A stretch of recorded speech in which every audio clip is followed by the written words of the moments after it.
शिरसाड नाका येथे भीषण अपघात.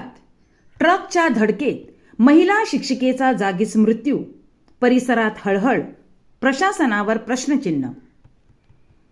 मुंबई अहमदाबाद महामार्गावरील शिरसाड नाका येथे शनिवारी सकाळी घडलेल्या भीषण अपघातात एका महिला शिक्षिकेचा जागीच मृत्यू झाल्याने संपूर्ण परिसर सुन्न झाला आहे. स्विडल गोम्स, वय 39, राहणार गोम्स आळी निर्मळ असे मृत शिक्षिकेचे नाव असून त्या तिल्हेर येथील मस्करपाडा जिल्हा परिषद शाळेत कार्यरत होत्या. मिळालेल्या माहितीनुसार स्विडल गोम्स या नेहमीप्रमाणे सकाळी शाळेकडे निघाल्या होत्या. शिरसाड नाका येथे बस स्टॉपकडे जाण्यासाठी त्या रस्ता ओलांडत असताना शिरसाडहून भामटपाडा गावाकडे विरुद्ध दिशेने येणाऱ्या हायवा ट्रकने त्यांना पाठीमागून जोरदार धडक दिली.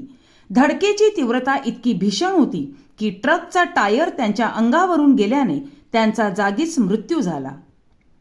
या अपघातानंतर संबंधित ट्रक चालकाने घटनास्थळावरून पळ काढल्याची माहिती स्थानिकांनी दिली आहे. अपघाताची माहिती मिळताच मांडवी पोलिसांनी तात्काळ घटनास्थळी धाव घेत मृतदेह ताब्यात घेतला व शवविच्छेदनासाठी रुग्णालयात पाठवला. या हृदयद्रावक घटनेमुळे परिसरात शोककळा पसरली असून तिल्हेर जिल्हा परिषद शाळेतील विद्यार्थी, पालक व शिक्षक वर्गामध्ये तीव्र हळहळ व्यक्त केली जात आहे.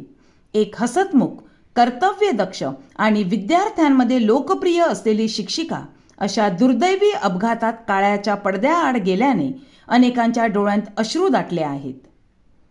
दरम्यान या अपघाताने महामार्गावरील सुरक्षेचा प्रश्न पुन्हा एकदा ऐरणीवर आला आहे. क्षमतेपेक्षा अधिक माल भरून वेगाने धावणारे हायवा ट्रक तसेच अशा वाहनांवर प्रशिक्षित चालक असतात का, याबाबत गंभीर प्रश्न उपस्थित होत आहे. वारंवार घडणाऱ्या या अपघातांमुळे नागरिकांच्या जीविताला धोका निर्माण झाला असून प्रशासनाने याकडे तातडीने लक्ष देण्याची मागणी होत आहे. एका कुटुंबाचा आधार, 2 चिमुकल्यांची आई आणि अनेक विद्यार्थ्यांची प्रेरणास्थान असलेली शिक्षिका अशा अचानक निघून गेल्याने सगळीकडे एकच प्रश्न घुमतोय: नियती एवढी निर्दय का ठरली? स्विडल गोम्स यांना भावपूर्ण श्रद्धांजली.